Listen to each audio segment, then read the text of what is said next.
Join me today as we talk about X-Men 97, and at 4 episodes in, is it any good?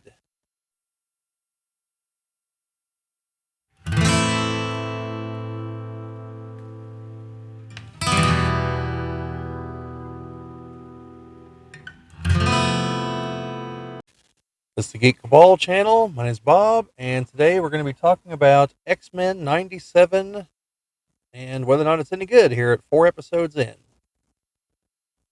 So, been meaning to record videos about the episodes as they came out, but that just kind of hasn't happened. So, especially since we talked about it in the podcast leading up to this, and I did the video on more from that whole situation. And yeah, I'm just kind of falling behind. I tried to record this video a couple days ago, and I thought that was okay, but it was really long, and I knew that obviously another episode was coming out. Plus, there's one other thing I wanted to check on in the original series that I have had the chance to check on. Excuse me. So, uh, well, since I'm not going to be one of those people that's going to drag things out, intentionally drag things out. I'll cut to the chase. Is it any good? Yes, it is. I think it is a worthy successor to the original X-Men series from the 90s. I've seen a handful of people that for some reason think that this isn't a sequel series, or basically season 6 or 7, whichever one it would be. And I mean, they're wrong. It's clearly the follow up, so it's just different art. Although clearly inspired by the art from the 90s series. It's a number of the same voices. So, I don't know what else to tell you. It is very much just like the next season 30 years removed. So here we are, 25 years removed. However, doesn't matter. Several. So, yeah, the show's good. The animation style is a little different. And, you would obviously, if you're watching it, if you're watching these all the way through after jumping seasons here, you'd be like, whoa, whoa, what the hell happened here? Clearly the animation style changed dramatically. And it did. I don't know exactly what they're doing here. I've seen some people theorize that it's 3D animation that's been flattened to 2D. I don't know. I'm not an animator, so I couldn't tell you for sure. I think it looks pretty good. I mean, the original series looked okay. It definitely had, there was some give and take on the animation, and it definitely had a unique look to it. I've heard a lot of people criticize that look. Um, Again, I'm not an animator, so I couldn't say why they would do so, but it seemed to have to do with the whole, like, oh, well, this is clearly just unskilled, blah, blah, blah, blah, blah, blah, but I don't understand it, so I don't know what that part is. Uh, so, and then I've got a friend who's also watching it, and he commented that this was the trailer, uh, that it somehow looks both better and worse, and I can see that. I think overall it looks better, but it's not perfect. It's not like high quality anime or anything, which I do think is generally better than most Western attempts. Not all. Some Western attempts are pretty good, but let's all be honest with ourselves here. And the Japanese take things to another level in the animation department. So the yeah, so the show's been good. The plot lines have been decent, and I'm going to get into those here in a minute. That's going to be the longer part of the video where I talk about each of the 4 episodes. I'm going to try to do it quickly and not have this be the 30-minute version that the other video attempt turned out to be. Which is going to be tricky because now I have another episode to talk about. Um, and at the end, I'll talk about my thoughts on what we might see, which is pure conjecture on my part. So, and also, it turns out had I put the other video up, I would have definitely been wrong on one of my predictions. So now that episode 4 is out, I can safely say that. So anyway, uh, I will note that the series seems to be running with the idea that Xavier was actually killed. And I don't know if that's I don't know if everyone's just kind of going along with that, with this whole idea of, yeah, he's dead, and like they faked his death. Because I went back and rewatched the final episode of the original series because I could have sworn things went differently than the way they seem to be explained. So Henry Gyrick shoots uh, Professor X at the UN very publicly, but he hits him with this weapon that like activates his mutant powers and causes him to flare up and go crazy and everything. And so the only way he can be saved is by the Shi'ar. So they have to. Magneto's like on the cusp of the big revolution, and the X-Men go to try to stop him. But like him and Jean get into some weird like psychic power battle. I mean, obviously Magneto's not a psychic; it's a power battle, and he momentarily ramps up her powers inadvertently. And Jean kind of pieces together, well, brainwaves are electromagnetic. You're throwing around magnetism everywhere. Like, maybe we could have you amplify Xavier's powers to contact Lalandra because we can't send a faster than light signal. So it'll take a long time for it to reach there, and Xavier will be dead by then. I assume it's not faster than light. Maybe it is. Based on the timetable, it had to be faster than light, just not fast enough. So maybe I'm wrong on that. So uh, Magneto's all like, "Oh, why? I could remake the world. I'm on the cusp of the revolution." And they're like, "Yeah, but Xavier would do it for you." And he's like, "God damn it!" So he goes and helps them, and Landra shows up and takes Xavier with her, and like that's just the end of the show. It was just like, well, peace out. Good luck, X-Men. I'll be with you in spirit. Group shot, credits, end of show. So yeah, and that was it. So he's clearly alive at the end of the original series. So also, he was shot by Gyrick, but for some reason, Gyrick was drawn to look like uh, Graydon Creed, and I think they meant for it to be Graydon Creed because it's clearly who it's like supposed to be. Because Gyrick has an entirely different look, but he says it's Gyrick, so I don't know. So he in the present series, they're acting like that killed Xavier. So I'm thinking that like in the interim, they announced that he was dead, and then like in the last episode, they had Morph pretend to be him and publicly die, and just kind of go through the motions. But they're under the impression he's not coming back. So I mean, that would explain everyone's behavior that he's not coming back because he's as good as dead if he's stuck in the Shi'ar galaxy forever. So I don't know, that's a potential plot hole unless, like I said, everyone's just going through the motions and Xavier is going to come back at some point, which is my guess, by the way. So fast forward, I think it's about 6 months after that is when this show starts. So the first episode is they find Sunspot, who's been captured by the Friends of Humanity, who are using Sentinel technology to build new weapons. The X-Men are like, hey, where's all this Sentinel technology coming from?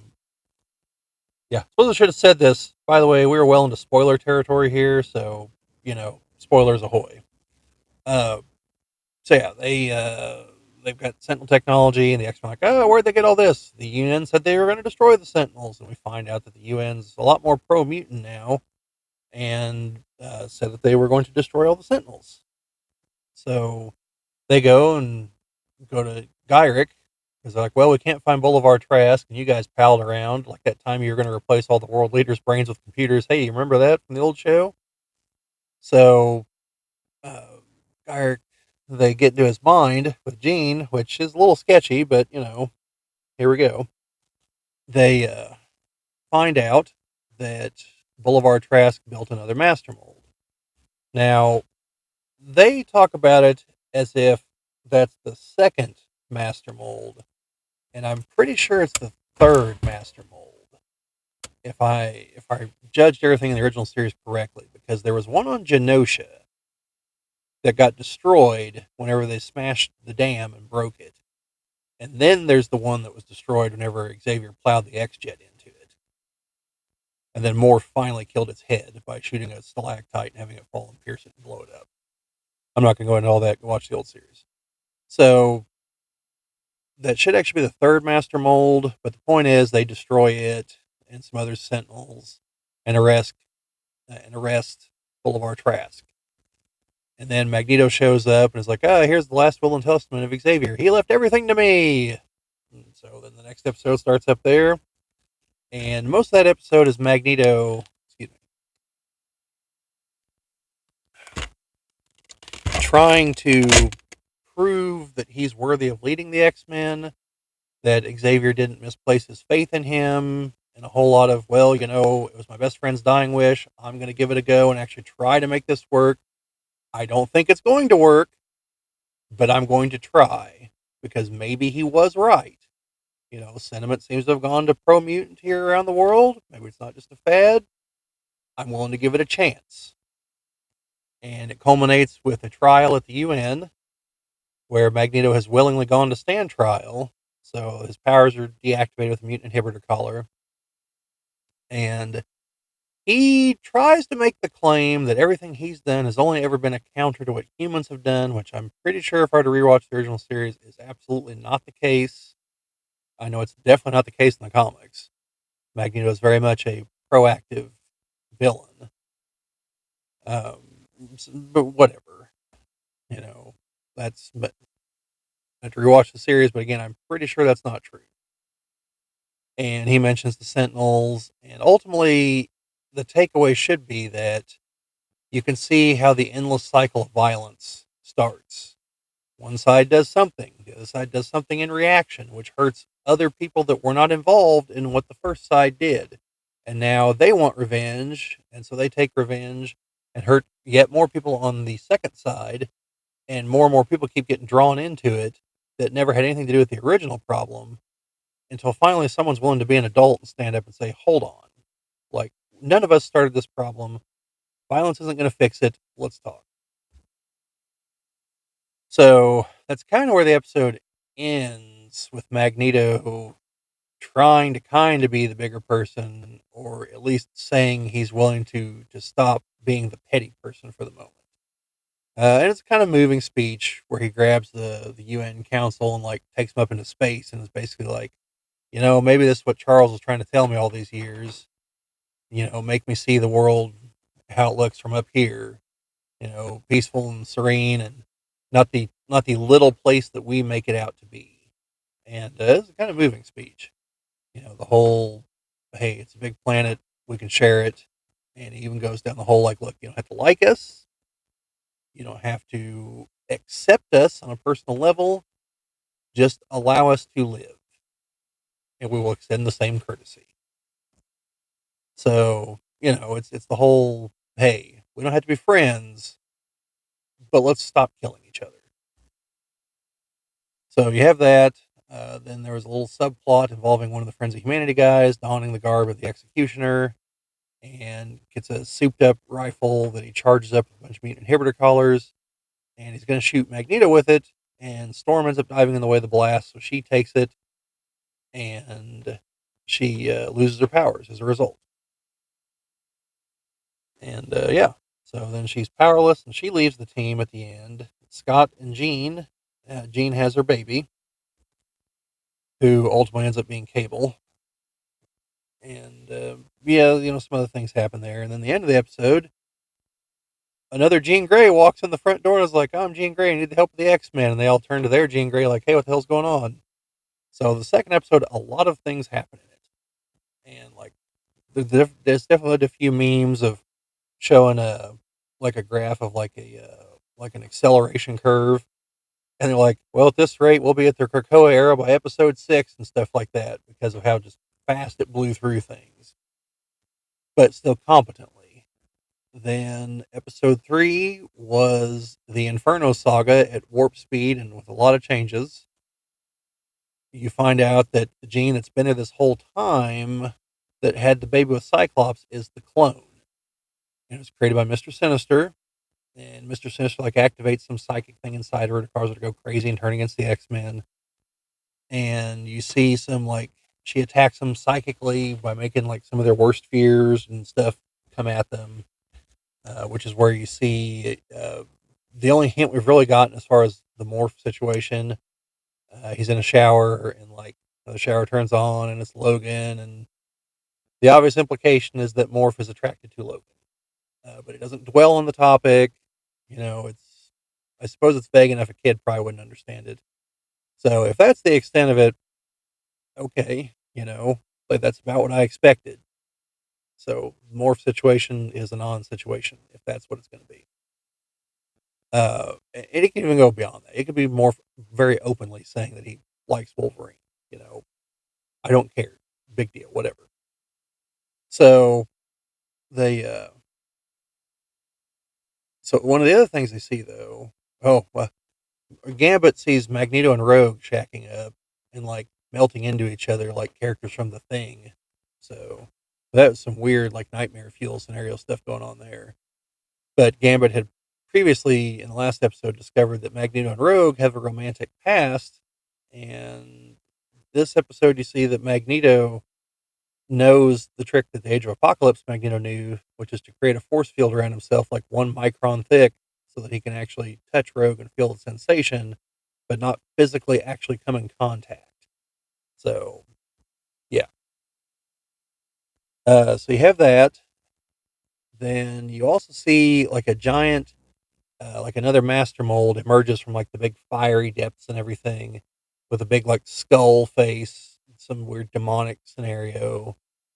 And you also saw something similar in episode 2, episode 1, whenever Jean went inside Gyric's mind and to try to find out where he built the master mold. Like some nightmare scenario stuff plays out there too. And that plays into something I'm going to talk about at the end of all this. Also in episode 2, whenever Magneto is talking about the human counterattack, you see a bunch of sentinels and stuff like that. So the episode resolves with Jean and her clone kind of coming to terms with what they are, breaking Sinister's control, turning against him. Unfortunately, he'd already infected Nathan with the technovirus, which is a wild divergence from how it happened in the comics, but okay. And so Beast tells him, hey, technovirus, Nathan's infected with it. We can't cure it. Bishop's like, well, maybe in my time we can. And Beast just so happens to have finally fixed Bishop's time bracelet. So, and he's only got enough juice to take him and baby Nathan. So the two of them go into the future. And that's the last we see of them for the moment. Then the clone leaves, choosing the name Madeline Pryor. But her and Jean have a conversation where collectively neither one of them knows when the switch was made. So they don't know which one of them was actually the host of the Phoenix or anything else because they both have all their memories up to a certain point. So I think, or maybe maybe they both have all their memories now because there's some weird psychic stuff happens.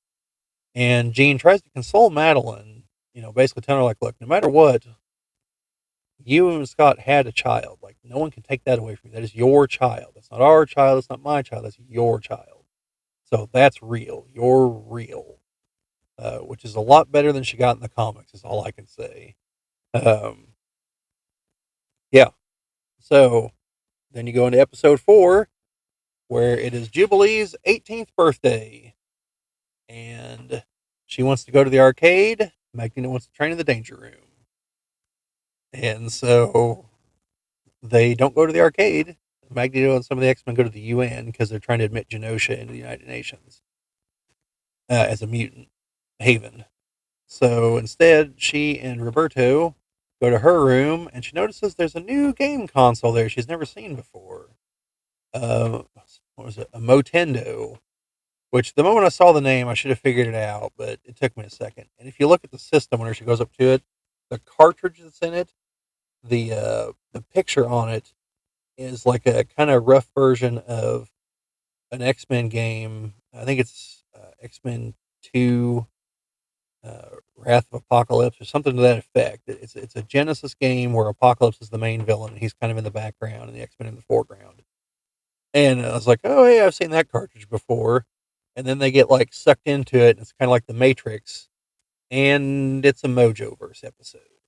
So now they're inside an X-Men video game based on Jubilee's memories. which happens to look an awful lot like the X-Men arcade game, including like different colored Sentinels and everything they fight. So yes, they do fight more Sentinels here. And they also fight. They go to the Savage Land and fight dinosaurs and Sauron, and fight a few other things. She fights Magneto alone, and someone keeps like interrupting the game, and she can't figure out who it is, and Mojo can't figure out who it is, and Spiral's the only person that's like controlling everything. She's like, "Well, you really shouldn't have killed all the tech team." She's like, "Well," Mojo's like, "Well, the tech team couldn't kill the bug, so there you go." And yeah, so you find out that the bug is another version of Jubilee, an electronic version from one of the beta tests of the game that somehow figured out a way through and has been in there for the digital equivalent of decades because now she's got gray hair and everything. But her powers are a lot more advanced. And they have to fight Mojo at the end, and they do defeat him. And then Roberto and Jubilee get out of there. And yeah, Roberto's still like very hesitant to use his powers. And it's a very self-centered reasons for it too. So, I'm sure that's going somewhere. And then the latter like third of the episode is Storm is with Forge, who she met at the very end of episode 3, and he's working on a way to try to get her powers back. And she finally confronts him about like, why are you so obsessed with this? And he admits that he made the designs that ultimately led to the mutant inhibitor collars and other things because he was in the war, which I believe would have been Vietnam in the comics, where he lost a leg and I think his hand, or just his hand. He lost some limbs, and he replaced them because of his powers. But he was very down, you know, poor, and so he took a job for the DoD. And some of the things he built ultimately led to some of the anti-mutant weapons that exist now. So Storm's like, "Well, you're not going to use me to atone for your sins," and I was like, "Damn, Storm! Like that's bold. Like the guy's trying to fix things, but okay." And then it ends in some kind of weird battle with the adversary at the end. I don't know. I'm going to go back and rewatch this one because I was kind of doing some stuff during that part, and I think it ends on a cliffhanger there. Because again, I watched it like this morning as I was trying to hurry up and get out the door. So if there's any kind of post-credit thing in this episode, I didn't see it. So if there's an edit right here where I talk about that, now you know why. Although I don't think there've been post-credit scenes, so I wouldn't expect that. So now, of course, there will be in this one, I'm sure. But anyway, that's where we stand now. So here's my guess as to what we're going to see. Initially, in the last video, I said we're not going to waste any time with a Mojoverse episode, and well, here we are. We did. There are 6 episodes remaining. I believe the last 3 are the finale. If what I heard is correct towards the beginning before the show came on the air. So what will we see? I expect the finale to definitely involve the Sentinels. They have been in all 4 episodes in one form or another so far. I believe that we'll find out that either Trask definitely built another master mold, or some of the Sentinels from the future, like Nimrod, are going to show up. Or we're going to take a little from column A, a little from column B, from the comics, from kind of some modern comics, and have something like Orcus and the Orcus Forge and all that stuff, uh, and the Mother Mold around the sun. So we could definitely do that because the original series, while it generally used plot lines from the Claremont era, there were the Phalanx Covenant episodes. There were other random episodes that brought in elements from later on in the comics. So I wouldn't be surprised if we see that. Excuse me. I wouldn't be surprised if we wind up with Genosha being kind of a stand-in for Krakoa. Um, I do expect that we'll see Roberto will, come around on as far as his powers. I think that Magneto will largely stay the course.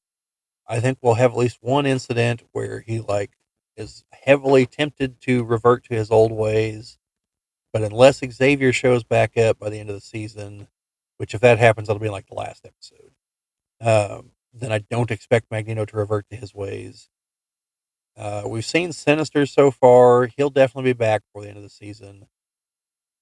I would say there's a chance we'll see Apocalypse before the end of the season. He's already been mentioned once. And since this is definitely like, you know, as South Park called it, member berries, like all the way through here. But there's been new stuff, so I don't want to completely say that it's all just member berry stuff. But again, Apocalypse was one of the big bads in the original series. We've seen the Sentinels in all four episodes. We've already seen Sinister. Magneto's in all the episodes because he's on the good guy side now. So, yeah, um, I don't know. I don't think we're going to see a group like Alpha Flight because those are usually Wolverine centric. I could see an episode involving Omega Red and Colossus, maybe, maybe not.